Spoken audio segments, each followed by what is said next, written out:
రంగారెడ్డి జిల్లా కొహెడాలో ఉద్రిక్త పరిస్థితి నెలకొంది. వందల సంవత్సరాలుగా సాగు చేసుకుంటున్న తమ భూములను ప్రభుత్వం లాక్కొని ఫ్రూట్ మార్కెట్ సబ్ రిజిస్టర్ కార్యాలయాలకు కేటాయించిందంటూ రైతులు ఆందోళనకు దిగారు. రైతులపై అధికారులు ఒత్తిడి తెచ్చి పోలీస్ బందోబస్తుతో చదును చేస్తూ ఉండగా కొందరు రైతులు అడ్డుకున్నారు. దీంతో ఉద్రిక్తతలు నెలకొన్నాయి. వారిని పోలీసులు అరెస్ట్ చేసి నాగోల్ పోలీస్ స్టేషన్కు తరలించారు.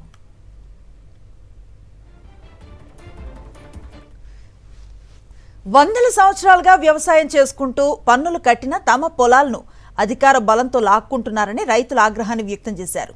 వచ్చే నెల 3న సీఎం శంకుస్థాపన చేయనున్నారని, అందుకు ఏర్పాట్లు చేస్తున్నట్లుగా అధికారులు తెలిపారు.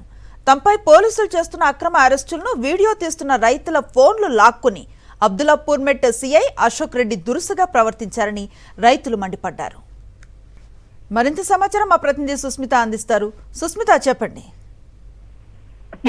అబ్దుల్లాపూర్ పెట్ మండలం కోగల గ్రామంలో ఉద్రిక్త పరిస్థితి నెలకొంది. అయితే ఈ ఉద్రిక్తను చూసుకుంటే గత 2-3 నెలలుగా సాగుతున్నట్లయితే రైతులు చెప్తూ ఉన్నారు. అయితే అప్పటి నుంచి కూడా పూర్తిగా అధికారులు వచ్చి వాళ్ళైతే వందల సంవత్సరాల నుంచి ఏదైతే సాగు చేసుకుంటూ ఉన్నారో పూర్తిగా భూములన్నింటి కూడా లాక్కుంటున్నట్టు తెలుస్తుంది. పూర్తిగా ఆ భూముల్లో ఫుడ్ మార్కెట్ అలాగే సబ్ రిజిస్టర్ కార్యాలయాలు వస్తున్నాయని చెప్పడంతో కూడా 2-3 నెలలుగా వాళ్ళ ఆందోళన చేస్తున్నప్పటికీ కూడా అధికారులు ఎటువంటి చలనం లేదని కూడా చెప్తూ ఉన్నారు. అయితే RTO, MRO, market committee chairman కూడా కూడా రైతులను అడ్డుకున్నట్టు కూడా తెలుస్తుంది. రైతులకు అలాగే అధికారులకు మధ్య ఘర్షణ వాతావరణం నెలకొన్నట్టు కూడా చెప్తూ ఉన్నారు. జేసీబీతో చదువు చేస్తున్న సమయంలో అధికారులు ప్రయత్నించడం ఒక వృద్ధురాలు వచ్చి జేసీబీ ఎదురుగా పడుకున్నట్టు కూడా తెలుస్తుంది. పూర్తిగా ఆ సమయంలో ఉద్రిక్త పరిస్థితులు నెలకొనడంతో పూర్తిగా పోలీసులు వచ్చి భారీగా మోహరించినట్టు కూడా చెప్తూ ఉన్నారు. అయితే ఆందోళనకారు సర్ది చెప్పే ప్రయత్నం అయితే చేస్తూ ఉన్నారు. అయితే గత కొన్ని సంవత్సరాలుగా కూడా వాళ్ళు ఈ పంటలు పండించుకుంటూ ఉండడంతో ఉన్నట్టుండి కూడా ఆ భూములను లాక్కుంటున్నారని కూడా చెప్తున్నారు. పూర్తిగా అధికారులు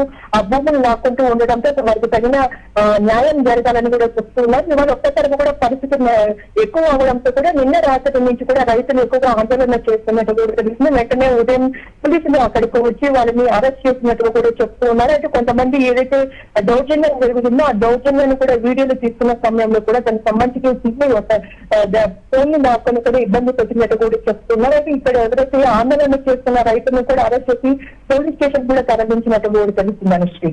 రైట్, థ్యాంక్ యూ సుస్మిత.